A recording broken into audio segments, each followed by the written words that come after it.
Boa tarde. Evangelho segundo o Espiritismo, capítulo 5. Bem-aventurados os aflitos. Item 1. Um trecho de Mateus, capítulo 5, versículos 4, 6 e 10. Bem-aventurados os que choram, porque serão consolados. Bem-aventurados os que têm fome e sede de justiça, porque serão saciados. Bem-aventurados os que sofrem perseguição pela justiça, porque o reino dos céus é para eles. O pessoal que está acompanhando aí pelo YouTube, é só entrar lá no canal Transmutação Renato e está acompanhando os evangelhos que nós estamos colocando. Essa semana já ficamos bem felizes, soubemos que na quinta já tem aí um novo companheiro comentando os evangelhos. A gente estava imaginando, ele estava fazendo os cursos lá no Paulo Estevão, né? E agora já está aí falando aqui no centro. Pena que dia de quinta eu estou falando lá no Miramês, mas qualquer quinta dessa que não tiver lá, já sei que eu venho olhar aqui, ver se hoje, a depender do tempo, ele já até fala um pouco aí com a gente, né? Dentro desse espaço aqui da justiça das aflições, nós vemos nos textos espirituais em geral, é que Deus é realmente infinitamente bom, infinitamente justo e infinitamente sábio. Contudo, dois caminhos me ajudam a enxergar a justiça de Deus. O primeiro é olhar para mim. Hoje eu estava lendo, antes de vir para cá, o Eclesiástico, um texto, acho que um dos textos melhores da Bíblia. Tem o Eclesiastes e tem o Eclesiástico. O Eclesiástico é muito forte. E tem lá vários trechos que me levam a essas conclusões sobre o mérito, sobre o poder da atitude individual, sobre uma passagem que eu li hoje que diz assim: conhece aos outros conhecendo a você mesmo. Desse jeito mais ou menos, a depender da tradução. Eu estou lendo a Bíblia, aquela de Jerusalém.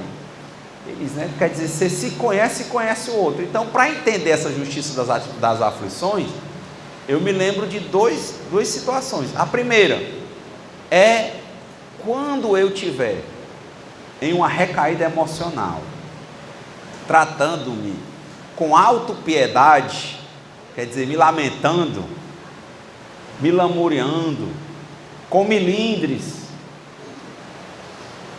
é importante que eu lembre da história de Jó, que a gente falou outro dia aqui, que ele se achava tão bom, que era mais fácil quase Deus pecar do que ele. E Jesus, quando chamaram ele de bom mestre, ele disse: bom é Deus. Ou seja, Jesus, entendendo-se como um espírito, por mais elevado que ele fosse, sabendo que ainda não era perfeito. Então, por que ele enxergava? Porque ele estava provavelmente se auto-avaliando, se auto-enxergando, se auto-analisando, sem se culpar, mas conhecendo a realidade e assumindo a responsabilidade. Porque me conhecer para ficar me culpando é autopiedade também. É me conhecer, ver quem eu sou de verdade. Se tem inveja, cobiça, preguiça, ira, luxúria, avareza, faz parte. Agora, como é que eu equilibro isso? Como é que eu trabalho essas minhas emoções e esses meus hábitos? Então, a primeira vertente é quando eu vejo que algo acontece com alguém, quer dizer, eu começo a olhar algo de bom. O jardim do outro é mais verde do que o meu. Por que eu não estou satisfeito? Aí eu estou fazendo às vezes um julgamento de autopiedade. Eu sou o coitadinho. Aí não quero ver os meus erros. Eu começo a olhar os erros do outro para dizer que ele não merece. Como dizia minha mãe, quem é ruim não quer ser só. Então eu olho para o jardim do outro, tenho inveja, começo a depreciar o outro como se ele não fosse merecedor do jardim que ele tem, e começo a querer justificar porque, ou questionar, ter autopiedade comigo, para dizer a Deus porque que ele não tem pena de mim, porque que ele não me dá as coisas, porque eu sou bom. Então, a primeira vertente é autoconhecer-se, autoanalisar-se, lembrar dessas passagens importantes, que nós ainda somos espíritos imperfeitos, não somos espíritos puros ainda, nós ainda recebemos todas as orientações para fazer o que é bom e ainda nos desviamos, tem defeitos de caráter dentro de nós, os quais nós ainda nos apegamos, gostamos deles,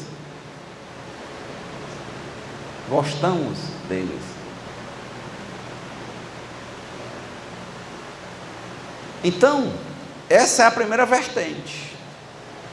A pergunta que ele faz aqui na Justiça das Aflições, eles fazem essas perguntas, olha aí, ó.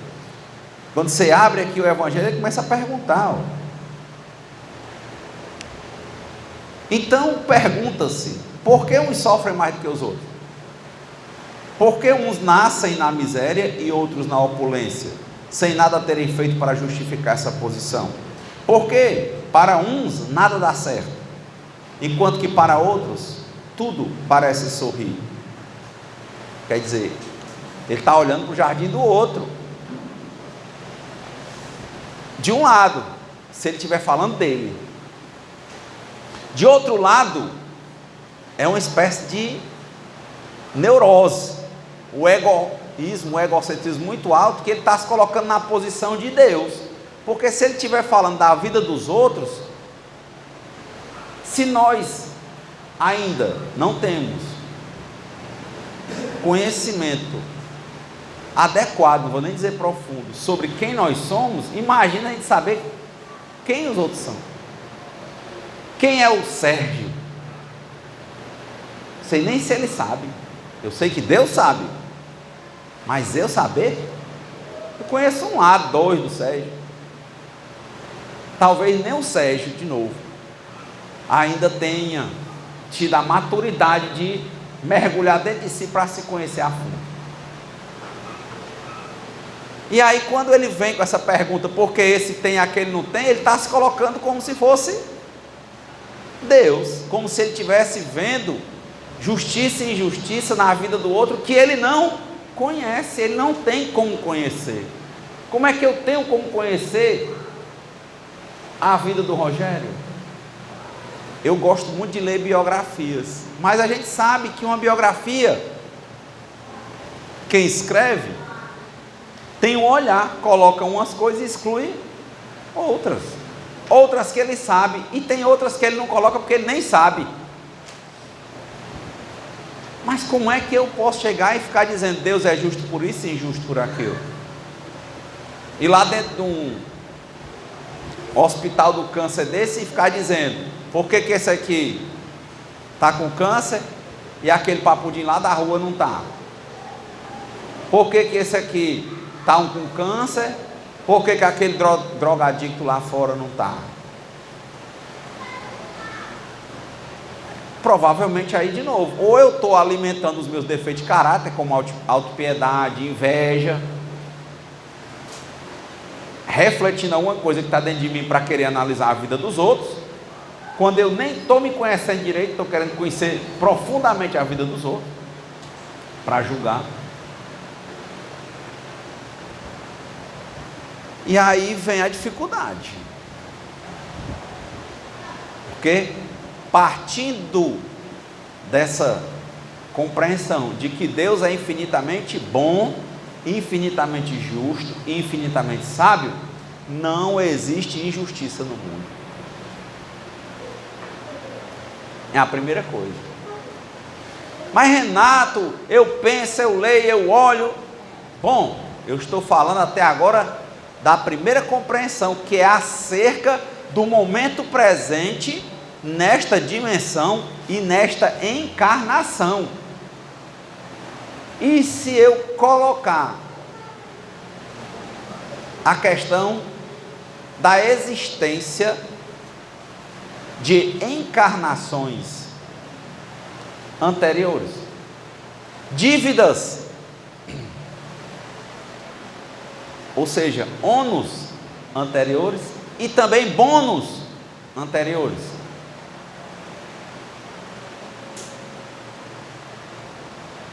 Aí é que o meu juízo, o meu julgamento,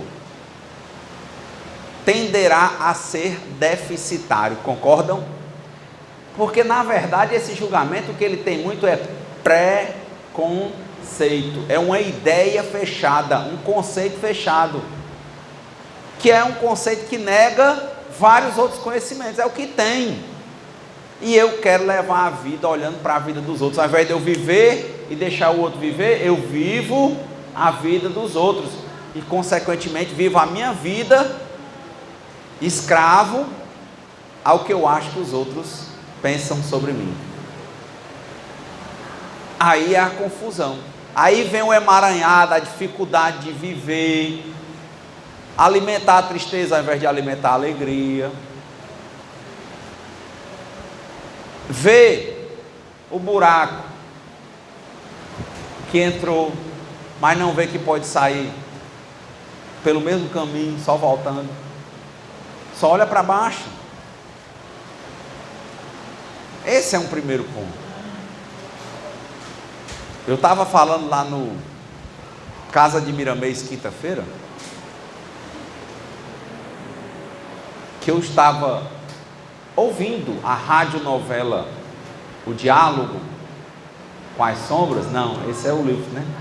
A radionovela Memórias de um Suicida, da Ivone Pereira. E tem uma passagem lá que os suicidas, né, você vai vendo que tem gente que comete suicídio de várias maneiras. Então tem gente que, vou dar os detalhes não, mas assim, que vem várias deformações no corpo. A pessoa toma alguma coisa que faz mal a um órgão vital no corpo, e aquilo ali fica marcado no perispírito da pessoa. Então às vezes ela fez alguma coisa que afetou o coração, é um ônus que ela criou para o perispírito dela, para outra vida. Ela vem na outra vida às vezes com problema de coração, Rogério. Ela fez, por exemplo, algo contra essa região aqui do pescoço, não raro na outra vida ela vem com problemas nessa região do pescoço. Fez algo contra a cabeça, vem problemas na cabeça. Ou seja, há uma probabilidade, de novo, não é uma certeza, dela reencarnar com defeito físico. E esse defeito físico não é uma punição, entenda. É uma forma daquela pessoa passar uma encarnação aprendendo qual é o valor da vida e o valor daquele órgão para a vida. Porque quem não aprende com amor, com compreensão, quer dizer, se amasse a si, amava o que Deus deu como o corpo e preservava o corpo, não era? Aí quem não escuta conselho leva pancada.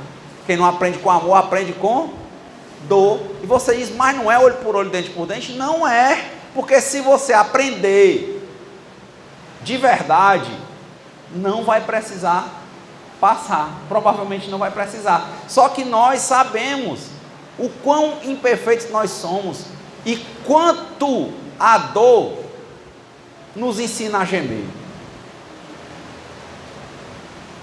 Quanto nós fomos agressivos durante a nossa juventude mais próxima com os nossos pais e entes queridos, e como hoje nós sabemos que isso não foi bom, não nos fez bem, e que se a gente pudesse, a gente não faria isso de novo.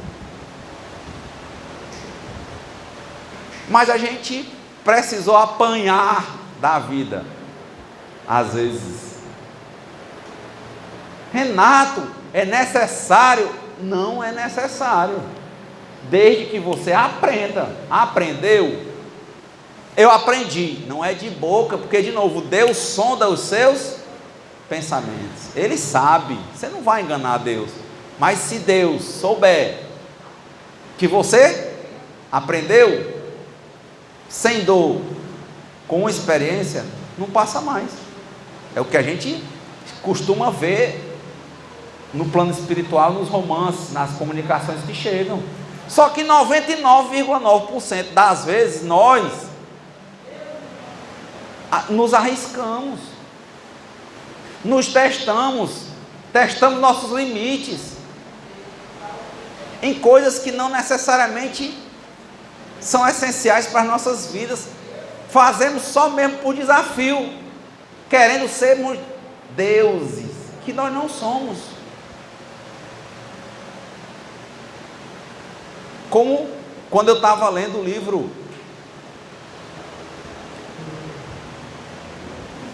Mahabharata,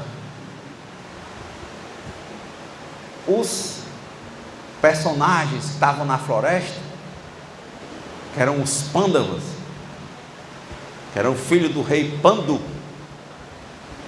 e cada um era filho de um elemento da natureza forte. Aí eles encontram um animal mitológico chamado Grou, e o bicho está lá, eles morrendo de sede. O irmão mais velho manda o irmão mais novo ir buscar água. Ele chega lá, ele é um guerreiro, um príncipe e tal. Aí o Grou olha e diz assim: ei, me responda uma pergunta, e eu deixo você levar a água, senão você não pode levar a água. O que ele faz? Ora, mas você é nada. Entra e pega a água e morre.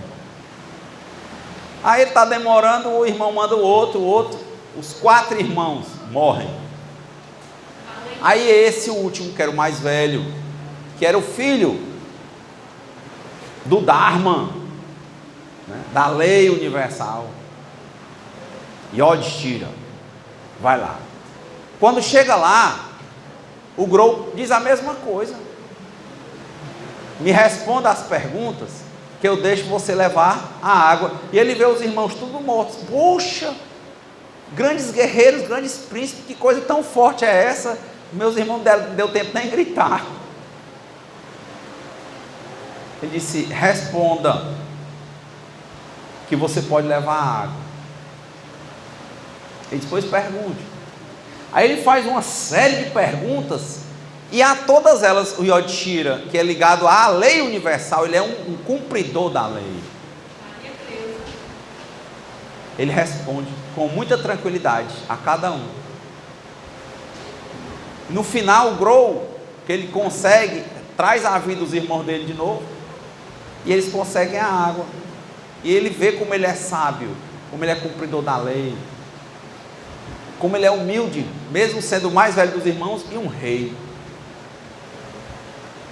Aí ele se metamorfoseia, se transforma e mostra que ele é o Dharma, ele é o próprio Dharma, ele é a própria lei universal para ele. E eu me lembro de mais uma pergunta que ele fez. Ele diz assim: qual é o maior mistério? Ele respondeu assim, Yudhishthira: todos os dias milhões de pessoas morrem no mundo, e todos os dias milhões de pessoas agem como se não fossem morrer. É um mistério, né? Aí ele disse: é mesmo. É como eu digo, todos os dias milhões de pessoas morrem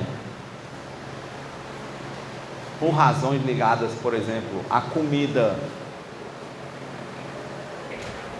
em excesso,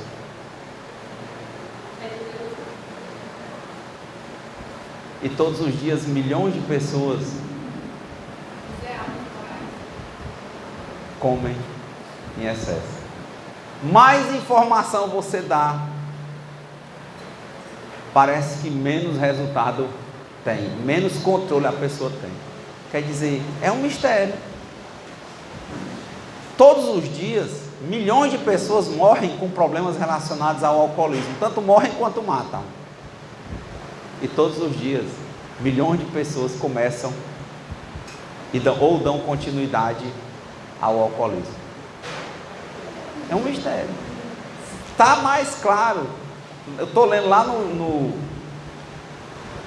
Eclesiástico, quer dizer, mais de 2000 anos atrás, ele fala várias vezes, o vinho já desgraçou a vida de muita gente. Ora, naquele tempo já dizia isso de muito tempo atrás, imagina hoje. Mas todos os dias, pessoas seguem do mesmo jeito. Todos os dias, milhões de pessoas morrem, ou estão doentes, ou estão adoecendo, as famílias perdendo a moral, antes de perder a vida, pela drogadição. E todos os dias, milhões de pessoas entram no mundo das drogas, ou mantêm a continuidade da ativa do vício. É um mistério. Mas tem tanta informação.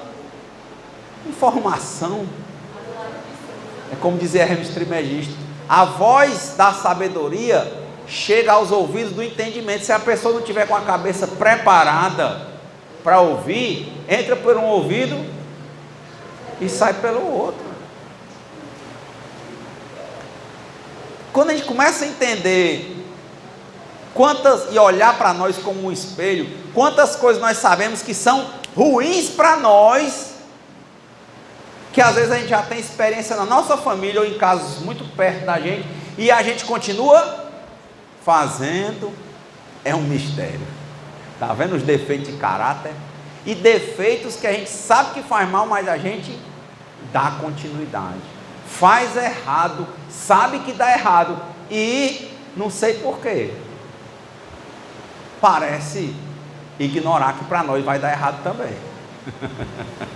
É só uma questão de tempo. Ainda não deu, mas dará. Todos os dias, milhões de pessoas têm problemas com a tristeza. Nós estamos no Setembro Amarelo, né? O mês dos suicídios, né? Que é o combate ao suicídio. A cada 4 segundos uma pessoa comete suicídio no mundo. Mas todos os dias, pessoas alimentam a tristeza, o rancor e esse sentimento de autopiedade. Lá no Eclesiástico eu estava vendo isso, ele diz assim: tristeza não serve, não tem utilidade para nada. Pode abrir lá o item 31, 32, ele vai falar sobre alegria. E ele diz: não alimente a tristeza. A tristeza tem acabado com muitas vidas há muito tempo. Eu estou falando de, sei lá, bem 3.000 anos atrás, que é bem antes de Cristo. A tristeza não tem utilidade alguma, mas todos os dias, quando a gente vê, não só se depara com a tristeza dentro de nós, como a gente alimenta. Pessoas dizem assim: ei, vá dar uma voltinha? Não.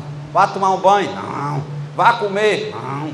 Não é assim não? Aí vai se fechando, quando vê, entra em depressão. Quer não.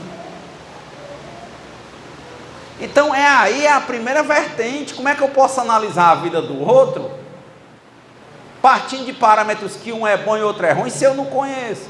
Se eu olho para mim, como diz lá no Eclesiástico, se eu me conheço, eu conheço os outros. Se eu estou vendo que eu tenho várias orientações para fazer o que é bom, e tem defeito de caráter que eu gosto,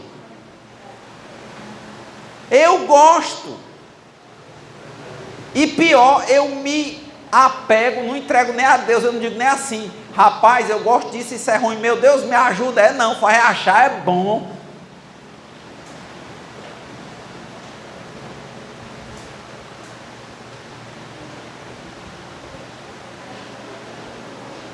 É complicado. Uma vez eu vi o depoimento de uma moça que ela era casada, ela disse que o marido dela era ótimo, mas ela tinha um problema muito grande com essa coisa de luxúria, sedução, e ela disse que não conseguia não trair o marido.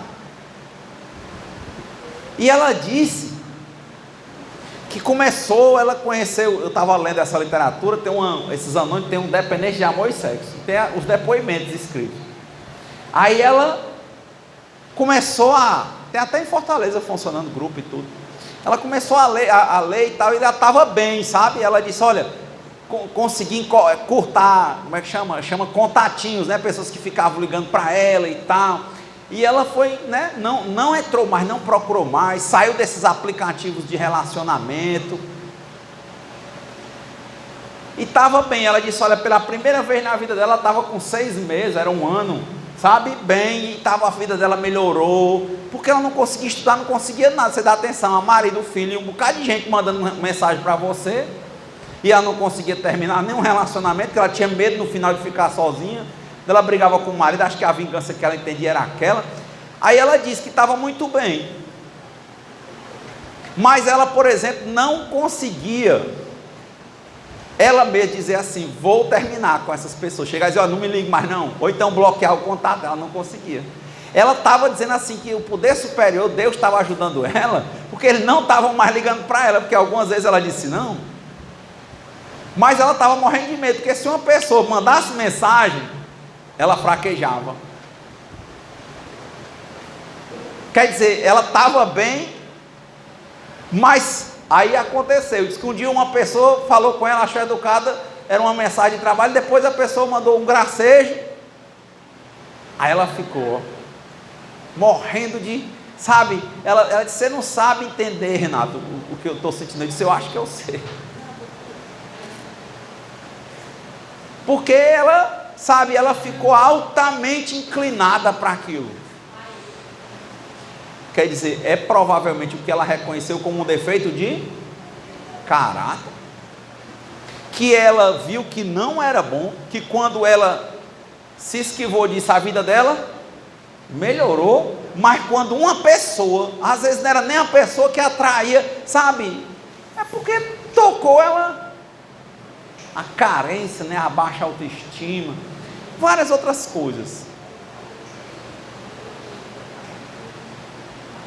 Aí ela disse, eu não consigo, sabe, ela dizendo, eu estou passando por um maior conflito, porque eu não consigo pegar e dizer à pessoa, não, olha, eu sou casado, não, eu sou não sei o quê, sabe, ficava naquela, ela dizendo, Renato, é um negócio tão forte. Quer dizer, era uma hora, primeiro, se ela reconhece que aquilo não é bom para ela, era a hora, por exemplo, dela procurar evitar, enquanto ela não tem forças, né? Evitar, ou falar, não tenho força de falar nada não, Renato, bloqueou o contato, não, bloqueava, depois desbloqueava.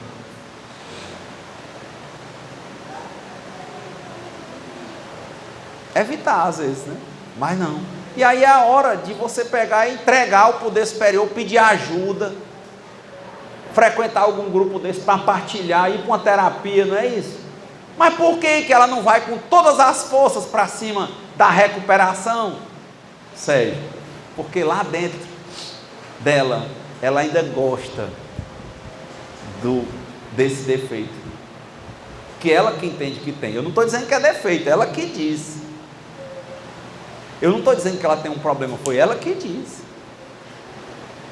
Quer dizer, ela vê como um defeito, vê como um problema, vê que quando para a vida melhora, mas ela conseguiu até não ir atrás, mas quando vem atrás dela, ela não, ela estava numa fase, eu não sei se ela caiu ou não, né? Ela estava numa fase que estava aquela coisa, aquela pessoa, vez por outra, mandava uma mensagem, ela ficava, sabe, atarantada. É a hora de você pedir reforço espiritual, né? Terapêutico. Mas é porque lá no fundo ela gostava ainda. Aquilo ainda era muito presente na insegurança dela. São detalhes que, se ela não conta, quem é que vê esse tipo de coisa? Ninguém vê. E ela estava capaz de arriscar tudo para isso? Claro, estava. Tanto que ela estava perturbada. E ela disse assim: Renato, olha aqui, não é uma pessoa que me chama a atenção nem nada, mas eu não consigo ser agraciada e dizer um não. Existe esse tipo de problema. Muita gente tem e pouca gente diz. Ela disse: rapaz, eu não ia até que eu estou bem, eu estou comportada e tal, mas se me tocar eu fico em conflito profundo. Então como é que eu posso chegar e olhar para a vida de um e dizer: essa daqui é boa, aquela é ruim? Como é que eu posso dizer que realmente aquela pessoa não está tendo de alguma forma uma recompensa pelo que ela merece? Se é uma coisa boa, uma recompensa boa. Se é uma dor, talvez seja uma lição. Eu não sei.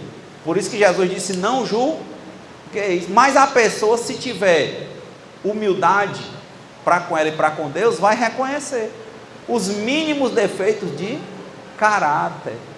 Não vai se culpar por isso. O problema dela não precisava ela se culpar. Precisava ela assumir a responsabilidade e tentar com todas as forças entender que uma coisa que ela achava que era ruim para ela, ela deveria não fazer mais e não fazer.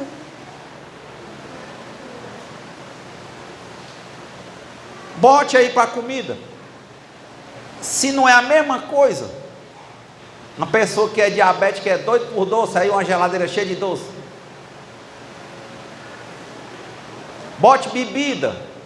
Uma pessoa que é um alcoólatra mesmo, idolatra o álcool e tal, aí chegar dentro de casa, vai para uma festa, vai para o carnaval, o pau quebrando de cerveja, aí toma aqui essa cerveja bem geladinha, ele não vai comprar, mas o cara entrega uma cerveja gelada para ele, ele treme na base. Não é todo mundo que tem capacidade para estar num ambiente de folia e o povo entregando bebida e droga para quem tem problema com isso e não pegar. É o mesmo comichão que deu na mina, dá nos caras. Ou não? E pode ser comida, bebida, luxúria, ira. Achei muito legal outro dia uma colega, até falei já para vocês, né? Que ela ama a família dela, mas é impressionante, quando senta para conversar, a mãe dela, ela e as irmãs, a conversa tem que acabar em briga. Começa uma a dizer uma coisa com a outra, falar com a outra, aí os palavrão, se intriga logo não sei quanto tempo. Ela disse que não consegue. Aí ela entrou nesses grupos de recuperação emocional, né? Acho que era codependente, que é problema com relacionamento. Aí ela dizendo que lá ela aprendeu a relevar, que ela não tinha, primeiro ela não tinha como se separar da mãe e das irmãs. Ela tinha um problema de dislexia, porque ela também tinha um problema de audição, aí ela usava aqueles aparelhos muito fortes. Ela disse que aprendeu o seguinte: quando ia conversar, sabia que a conversa ia dar nisso. Começa assim um café legal em casa e termina todo mundo brigado. Aí ela disse que quando as irmãs começavam a falar coisa que ela sabia que ia provocar o ânimo dela, ela vinha bem devagarzinho assim, ajeitava o cabelo, ó, aí metia a mão aqui e desligava o aparelho. Porque ela não escutava.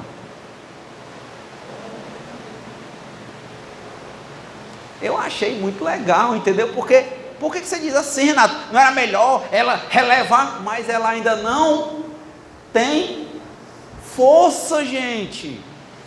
Evita. Se tu não pode com luxúria, sai do ambiente. Se tu não pode com bebida, drogadição, não vai. Evita pessoas, ambientes e situações. Se tu não pode com as tuas emoções, evita certas coisas, releva. Se tu não pode relevar, não escuta. Ela disse que ficava as irmãs dela, porque também é assim, quem está brigando, né? Se a pessoa não estiver ouvindo, ela souber, é outra briga, né? Ela não, ficava desse jeito assim, como que estivesse ouvindo, só que ela não estava. E pronto, quando ela via que a mulher, a expressão da irmã tinha mudado, que ela estava mais branda, ela vem devagarzinho, ligava o aparelho, é mesmo, né? Pronto. Ela disse que já estava com 2 anos que não brigava.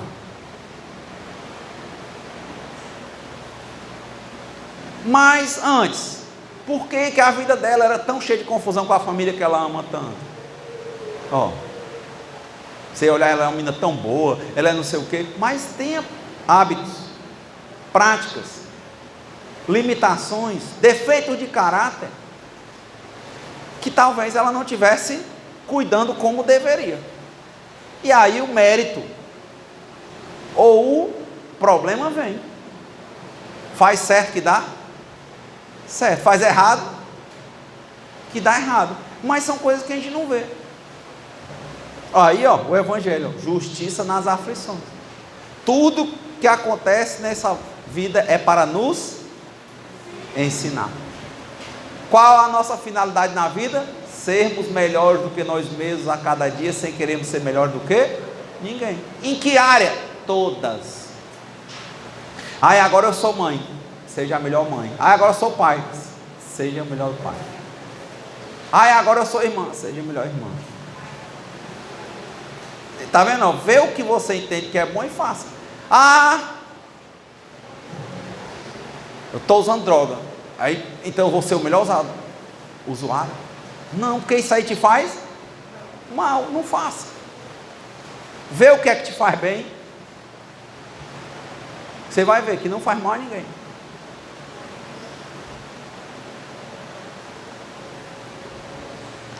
E faça. E o que te faz mal? Não faça. Procure ajuda.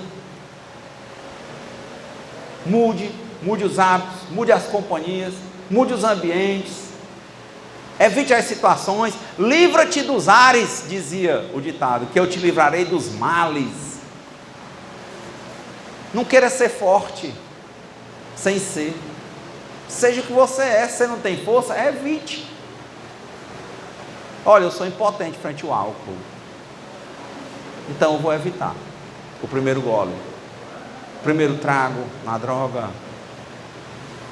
a primeira conversa besta. Se tem problema com luxúria, evita. Ir para a sorveteria se tem problema com sorvete, evita, não vai. Quando puder, você vai, mas tenha humildade. Quando não puder, quando não tem força, não faça.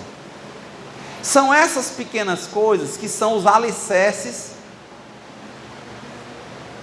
para o sucesso ou para o fracasso. Faz o que te faz mal e o que faz mal aos outros, que te vai trazer um fracasso. Faz o que é bom para você e que é bom para os outros, que com o tempo você vai ver o sucesso. Mas Deus sonda até os teus pensamentos, e os pensamentos são os que mais nos levam à confusão ou à paz. Ajuda-te, que o céu te ajudará. E quando eu fiz esse ato aqui, eu estava falando do que? Do Memórias ao Suicídio. Por que eu fiz esse ato? Eu fiz para mostrar como tem defeito de caráter dentro de nós. Conhece a ti que você conhece os outros, mas seja honesto. Não venha querer dizer que você tem uma pureza que você não tem, porque até Jesus disse: bom é Deus. Seja como Jesus, pronto.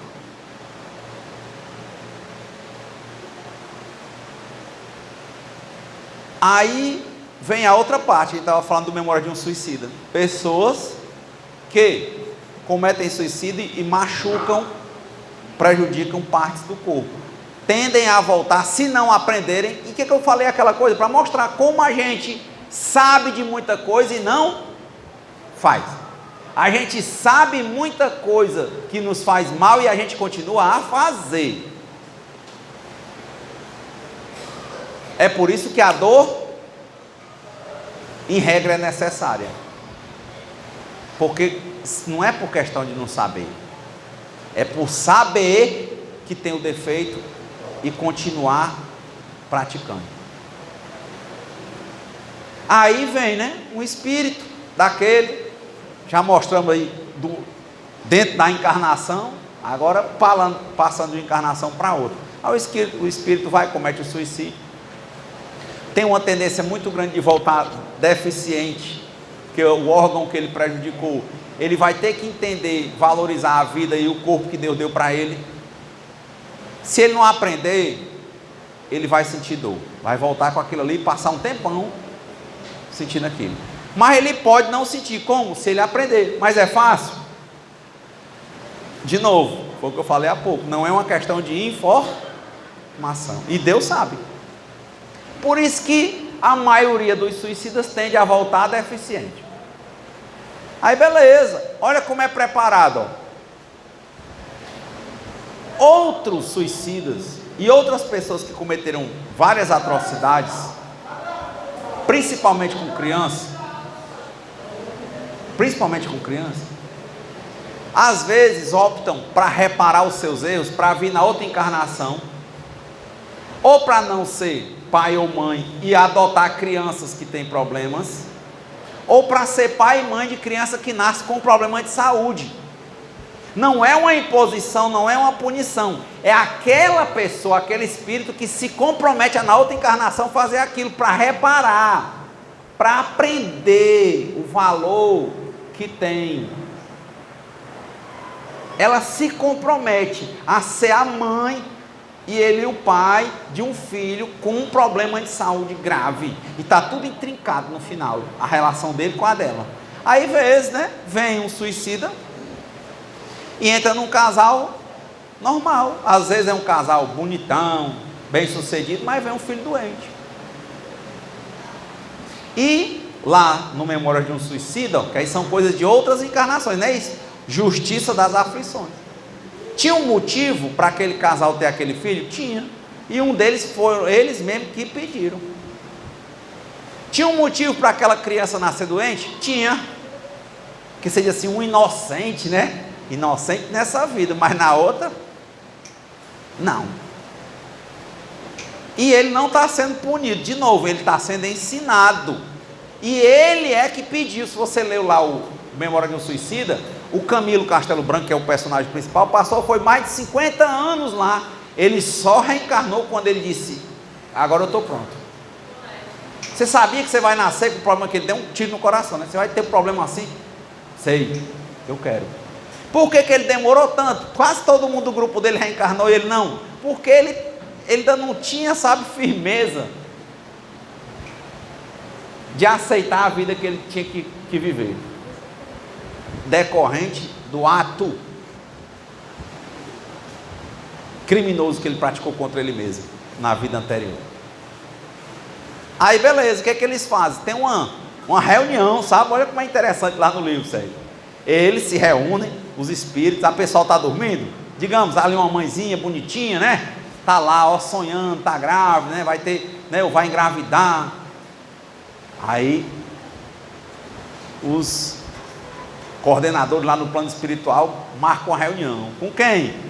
Digamos, Camilo Castelo Branco, que vai nascer com problema no coração, porque tinha isso aí. Com quem? Com os que vão ser os pais dele. Aí chega lá: ei, vamos naquele casal. Tal, aí aquele casal que naquela encarnação não lembra, né, do que teve, mas na hora do sonho, lembra da encarnação? Pode, deixa eu só fechar essa ideia, guarda aí, bem ligeirinho. Lembra daquele encarnação anterior que gerou esse pedido. Aí eles, pronto, chegou a hora, ó, você se lembra? Ela disse: não lembro não. Aí ele pega nela: aí eu me lembro. Oh, mas eu não quero não, minha vida está tão boa, eu não quero não. Mas a senhora se comprometeu, não sei o quê. Não, não quero não, eu não quero não. Aí o que é que eles fazem? Obrigam? Punem? Não, eles vão atrás de outros, porque tem vários na mesma situação, até que um casal aceita. É por isso que também a gente entende, às vezes, mães, às vezes menina que era o maior problema do mundo, aí às vezes tem uma gravidez difícil, se torna uma mãe assim que vive, né? Você vê a luta hoje do pessoal pelos autistas, né? Tem gente que teve um filho com problema e começou a adotar outros filhos com problemas de saúde grave. Ensina. Diga.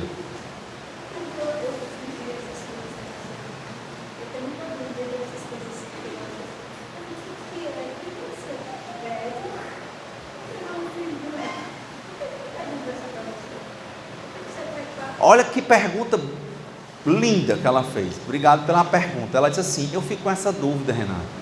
Como é que eu tenho um problema num plano espiritual e eu vou pedir para me ter um filho doente?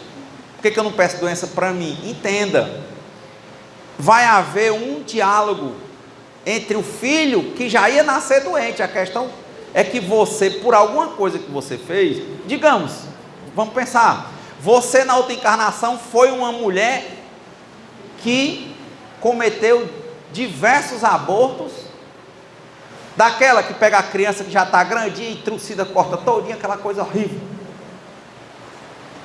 E dizem que quando essas pessoas que tiram, muitas vezes elas, lá no plano espiritual, são cheias de marcas pretas, né? Tem? E aquele povo perseguindo, e você quer uma forma de reparar toda a dor, mostrar para aqueles seus obsessores que você é uma pessoa diferente. Aí você pede para cuidar dos rejeitados, por exemplo, e doentes.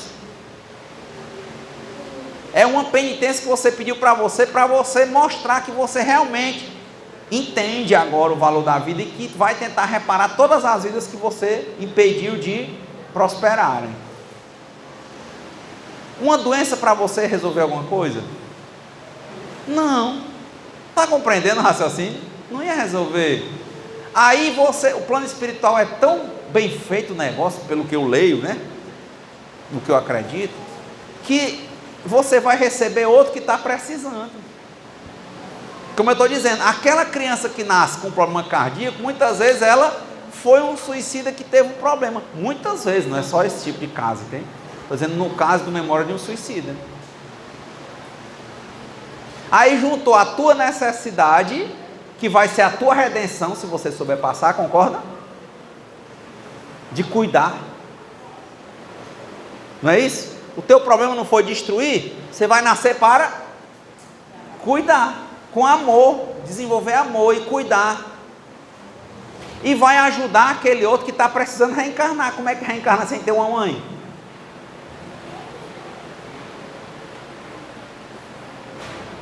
Aqui no Ceará, há alguns anos, saiu uma notícia. Me lembro demais, tinha uma das pessoas que eu conhecia. Um processo de venda de menores internacional. E as crianças estavam sendo vendidas para venda de órgãos. Isso existe, gente. Será que essa pessoa, depois que caiu, foi presa, às vezes na encarnação, será que ela não se arrepende? Quando a polícia vai mostrar para ela qual foi o fim de cada criança daquela que ela vendeu? Aí será que para ela não é uma punição? Será que ela no plano espiritual, quando ela se situa do que ela fez, de quanta miséria ela gerou para ganhar aquele dinheiro, achando que era fácil, porque para ela era fácil? Às vezes ela mesmo diz assim: não, eu quero fechar as portas que eu abri. Está ajudando a entender? Ela pede: olha, todas essas crianças que foram ali escravizadas para doar órgãos, eu vou cuidar de crianças deficientes. Senhor, me ajuda, me dá forças para eu renascer e manter, sei lá, por 10 vidas, instituições só com criança doente, faltando órgão. Aí ela pede, só que é o seguinte: você nasce, vai estudar, fica moça, começa a gostar da sua vida, aí chega a hora da verdade, né não? Você tá bonita, tá legal, tá rica. Aí um dia você tem um sonho, o Espírito diz assim: ei, chegou a hora da redenção, meu amor. Agora tudo aquilo que você chorou me pedindo, que era para cuidar de gente doente. Aí você: eu? O senhor tá louco? Tá doido? Não, não era eu não, eu acho que o senhor está enganado. Vá lá mexer no seu fichário, que eu acho que o senhor trocou as fichas. Eu não sou louca. Minha senhora, a senhora foi, a senhora pediu, lembra que não, o senhor está querendo me embebedar. E não aceita. Ou não é desse jeito que a gente é? Nós não somos assim não, gente. A gente pede uma coisa que a gente só quer moleza. Quando pede uma coisa que é difícil para reparar, a gente pedindo, mas na hora que vem, a gente refuga. A gente pode ter sido um imperador na outra vida, podre de rico, humilhar todo mundo, passar por cima, aí vem numa vida que passa a vida todinha lutando por dinheiro. Mas Deus sabe que se der dinheiro, fica doido do mesmo jeito, fica escravo do dinheiro, besta, orgulhoso, louco, e desgraça, e estraga de novo a vida dos parentes, que era para ajudar, estraga tudo. Tinha um filme, que é um livro do Charles Dickens, né? Conto de Natal, que é o Ebenezer Scrooge, né? Tem os 3 espíritos de Natal, volto para mostrar ele o passado. Ele enricou e era triste, desgraçou a vida todinha com riqueza. Então, lá no Eclesiastes também fala, tem glórias que levam a pessoa à desgraça, e tem humilhação que leva a pessoa à glória. Essa coisa, porque uma mulher, você imagina, você com 3 irmãs bonitinhas, e você, cada um com seu filhinho bonito, aí nasce o seu doente. Até isso você se compara, ixi Maria, né? É como se, às vezes a pessoa sente como se estivesse maculando a família. Cada dor dessa, cada humilhação dessa no futuro, o que é que se entende? Se a pessoa está fazendo por merecer, porque era justo, porque ela pediu, porque ela quer aprender e tudo, vai aumentar a glória, entende? Não é uma louvação à dor, mas você só vai compreender que isso aconteceu se você entender que existem vidas passadas. Lá, eu estou gostando muito do Eclesiastes, é porque são muitas passagens, né? Eclesiastes. Ele diz assim, você tem os filhos, né, para a pessoa viver a vida dele, você ficar opinando sobre mulher, sobre isso, mas entenda que se no final ele não te escutar, você sabe que aquele casamento vai dar ruim, mas é porque às vezes ele também ele teima e acontece. Por quê? Porque ele tinha uma reparação a fazer.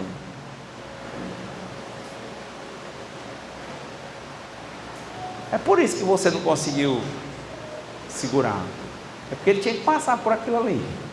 Por que ele tinha que passar? Para ser punido ou para aprender?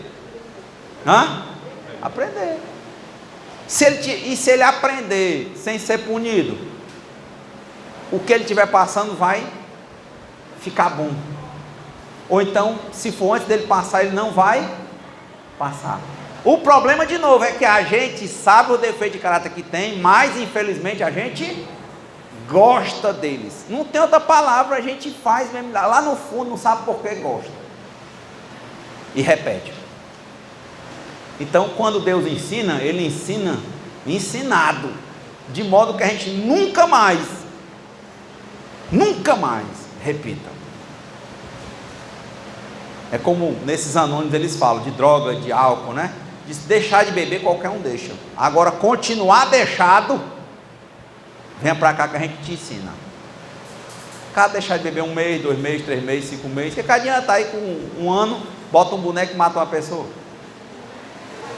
Eles vêm para cá que deixar todo mundo consegue. Agora, continuar parado, vem para cá. É isso. A lição de Deus é essa. Quando te dá uma lição, é uma lição que você vai e não. Como é que ele diz para Madalena? Vá e não erre mais. Erra mais. Você aprende mesmo, sabe o que é a pessoa dizer e você, né? Isso não me pertence. Às vezes, aquele caso que eu contei da menina que tinha um problema com luxúria, né? Às vezes você vê uma mulher que ela consegue elegantemente cortar certas coisas, né? Assim, você nem sabe quanto tempo de maturidade ela não tem para chegar até ali.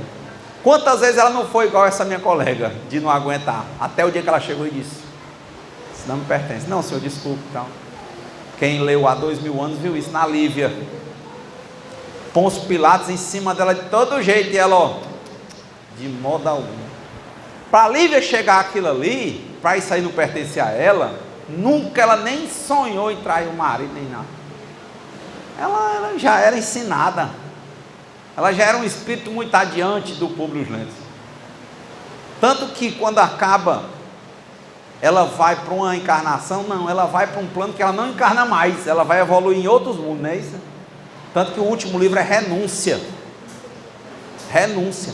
E sabe o que ela escolhe? Ele vai lá chorando para ela, No livro Renúncia, lindo livro. São 4 livros, há 2000 anos, 50 anos depois, Ave Cristo e Renúncia. Aí no Renúncia, ele está chorando, ele vai reencarnar de novo. Mais ou menos 400 anos, cada encarnação em torno de 100 anos. Aí ele vai voltar de novo, porque ele repete as mesmas coisas. Aí ele pede, pelo amor de Deus, para ver a Lívia. A Lívia está num plano que é tão assim, mas ele chora tanto e tudo, ela sente. Aí ela pede o orientador dela, né, para deixar falar com ele. Acho que é Pollux o nome dele na época. Aí ele, para que você vai falar com ele? Ele está num nível muito abaixo, você já vai subir para a esfera da música. Ela ia evoluir para um nível em que as pessoas aprendem com música, não é mais reencarnando com dor. Que ela passou 300 anos nos últimos, já nas do fim. Aí ela vai conversar com ele do jeito que o cara pensou. O cara pede mais uma chance com ela, olha. O que ela faz? Dá. Por isso que o nome do livro é Renúncia. Ela renuncia a uma encarnação super sem dor. Renunciar à promoção. Para quê? Para ir sofrer com ele, porque ele é cabeça dura. Não, vem de novo como relacionamento. O pouco que ele se encontra é só miséria a vida todinha. Mas ela, de novo, quando sai, ela se mantém aquela mulher que chega a faz gosto. Um tipo de pessoa que é diferente. Ela é a Lívia. É um espírito que aprendeu com as encarnações. Aí você pensa, poxa, e cadê esse bicho rei, esse Lentulus, né? No final, a gente soube. Anos depois, a Lívia seguiu. Ele veio como o Padre Manuel da Nóbrega para cá. Depois ele virou nada menos do que o espírito orientador do Chico Xavier, Emmanuel. Rapaz, o Emmanuel rodou muito e errou demais. Esse era o senador, salvo engano, né? Publius Lentulus. Então, vale a pena, gente, ler, ver essas histórias, porque no final você entende o encaixe, sabe? Então, para concluir, porque o tempo, senão passa a vida toda conversando com vocês aqui, que eu adoro, né?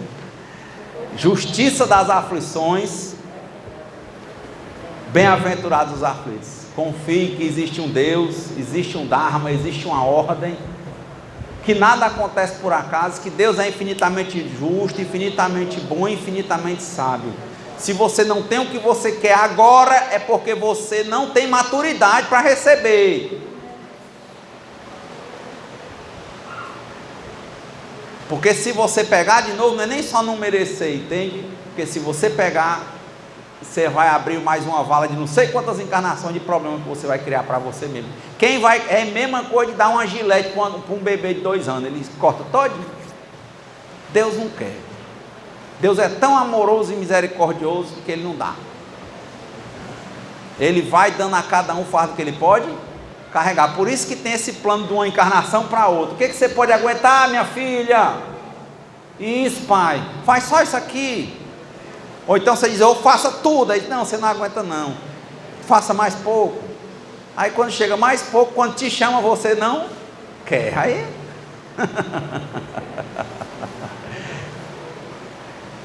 Deus dá a cada um o fardo que ele pode carregar. Não existe injustiça de Deus. Não existe acaso.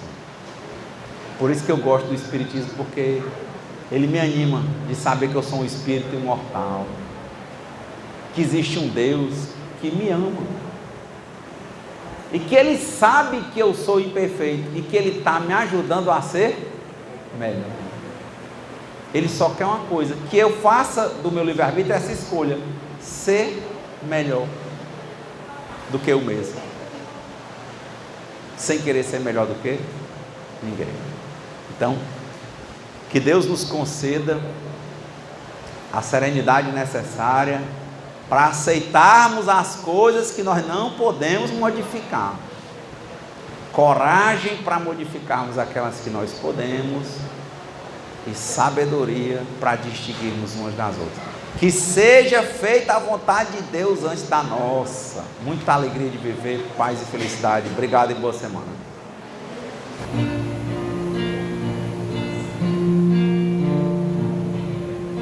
O amor não vai se perder, seja como for, irá vencer. Se a nuvem escuridão, não se turbe o teu coração. Pode ser que a dor insista assim, tu és forte, pode reagir. A pessoa vem sofrer, renuncia ao teu querer. Tudo vem no tempo de Deus, não adianta apressar teus pés. Se for tempo para te virar, se não for, não vais desanimar. Vai doer, mas também vai passar. Não procures te culpar.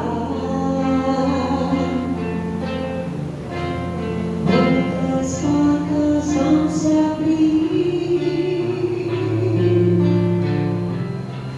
e de novo vai sorrir. Vais feliz. O impossível não existe para Deus.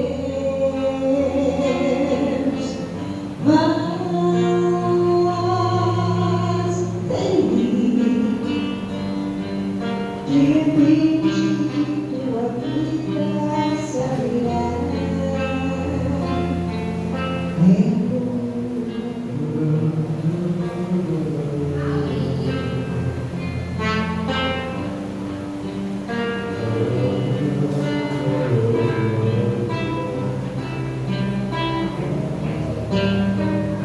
Quando se alcança o céu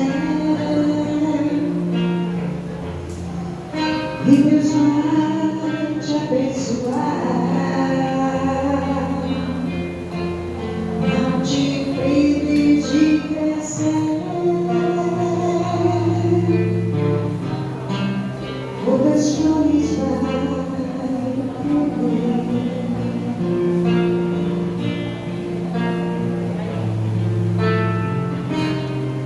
Recomeça e vai